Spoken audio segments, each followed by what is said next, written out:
ಸ್ಟೇಡಿಯಂನ gate number 3 ಅಲ್ಲೇ ಹೆಚ್ಚು ಮಂದಿ ಮೃತಪಟ್ಟಿತು. ಗೇಟ್ ನಂಬರ್ 3ರಲ್ಲಿ ಸಂಭವಿಸಿತು ಭೀಕರ ಕಾಲ್ತುಳಿತ. ನಿನ್ನೆ ಲಕ್ಷಾಂತರ ಅಭಿಮಾನಿಗಳು ಸ್ಟೇಡಿಯಂ ಬಳಿ ಸೇರಿದ್ರು. 35 ರಿಂದ 40 ಸಾವಿರ ಜನ ಮಾತ್ರ ಕೂತ್ಕೊಳ್ಳೋದಕ್ಕೆ ಅವಕಾಶ ಇರೋದು ಸ್ಟೇಡಿಯಂ ಒಳಗೆ. ಆದರೆ ಹೊರಗಿದ್ದದ್ದು 3 ಲಕ್ಷಕ್ಕೂ ಅಧಿಕ ಮಂದಿ. ದುರಂತ ನಡೆದ ಸ್ಥಳದಿಂದಲೇ TV9 ಪ್ರತ್ಯಕ್ಷ ವರದಿ. ನಾವು ಪ್ರತಿನಿಧಿ ಕೊಟ್ಟಿರುವಂತಹ ಪ್ರತ್ಯಕ್ಷ ವರದಿ ಇಲ್ಲಿದೆ ನೋಡಿ. ಕರ್ನಾಟಕದ ಕ್ರಿಕೆಟ್ ಕಾಶಿ ಚಿನ್ನಸ್ವಾಮಿ ಸ್ಟೇಡಿಯಂ ನಿನ್ನೆ ಘೋರ ದುರಂತಕ್ಕೆ ಸಾಕ್ಷಿಯಾಗಿದೆ. ಇದೇ ಗೇಟ್ ನಂಬರ್ 3 ಚಿನ್ನಸ್ವಾಮಿಯ ಗೇಟ್ ನಂಬರ್ 3ರಲ್ಲಿ ನಿನ್ನೆ ನಡೆದಂತಹ ಅವಘಡದಲ್ಲಿ ಸುಮಾರು ಜನ, ಅಂದ್ರೆ ಇದೇ ಒಂದು ಗೇಟ್ನಲ್ಲಿ ಪರ್ಟಿಕ್ಯುಲರ್ ಗೇಟ್ ನಂಬರ್ 3ರಲ್ಲಿನೇ 5ಕ್ಕೂ ಹೆಚ್ಚು ಜನ ಇಲ್ಲಿ ಸಾವಿಗೀಡಾಗಿರ್ತಕ್ಕಂಥದ್ದು. ಈ ಒಂದು ಗೇಟ್ ನಂಬರ್ 3ರ ಈ ಒಂದು ಗೇಟ್ ಏನಿದೆ ಇದನ್ನ ಇಲ್ಲಿ ಸೇರಿದಂತ ಅಭಿಮಾನಿಗಳು ಇದನ್ನ ಕಂಪ್ಲೀಟ್ ಆಗಿ ಫಸ್ಟ್ ಪುಷ್ ಮಾಡಿ ಮುರಿತಾರೆ.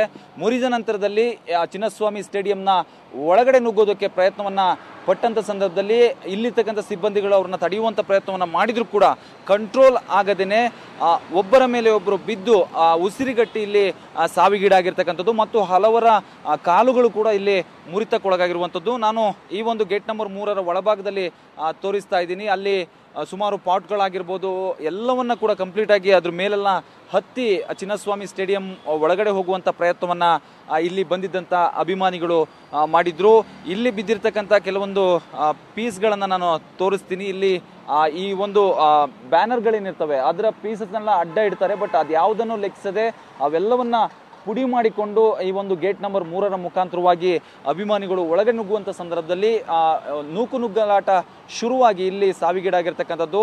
ಇದು ಗೇಟ್ ನಂಬರ್ 3 ಚಿನ್ನಸ್ವಾಮಿಯಲ್ಲಿ ನಡೆದಂತ ಒಂದು ದೊಡ್ಡ ದುರಂತಕ್ಕೆ ಒಂದು ಗೇಟ್ ನಂಬರ್ 3 ಕೂಡ ಕಾರಣ ಆಗುತ್ತೆ. ಇಲ್ಲಿ ಸಿಬ್ಬಂದಿಗಳು ಈ ಒಂದು ಪೈಪ್ಗಳೇನಿದಾವೆ ಇದು ಮತ್ತು ಕೋಲುಗಳ ಮುಖಾಂತರವಾಗಿ ಅವರಿಗೆ ಹೊಡೆದು ಇಲ್ಲಿಂದ ಚದುರಿಸುವಂತ ಕೆಲಸವನ್ನು ಕೂಡ ಮಾಡೋದಕ್ಕೆ ಪ್ರಯತ್ನ ಪಟ್ಟರು. ಆದ್ರೂ ಕೂಡ ಆಗ್ಲಿಲ್ಲ.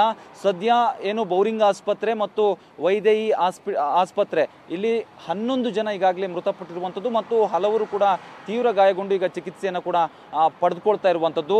ಚಿನ್ನಸ್ವಾಮಿ ಸ್ಟೇಡಿಯಂನ ಸುತ್ತಲೂ ಇರತಕ್ಕಂಥ ಎಲ್ಲಾ ಗೇಟ್ಗಳಲ್ಲೂ ಕೂಡ ಇದೇ ರೀತಿಯಾದಂತಹ ಘಟನೆಗಳು ನಡೆದಿದೆ. ಗೇಟ್ ನಂಬರ್ 8 ಮತ್ತು 9ರಲ್ಲೂ ಕೂಡ ಇದೇ ರೀತಿಯಾದ ನೂಕುನುಗ್ಗಾಟ ನಡೆದು ಅಲ್ಲೂ ಕೂಡ ಹಲವರಿಗೆ ಗಾಯ ಮತ್ತು 3-4 ಜನ ಅಲ್ಲೂ ಕೂಡ ಸಾವಿಗೀಡಾಗಿರ್ತಕ್ಕಂಥದ್ದು.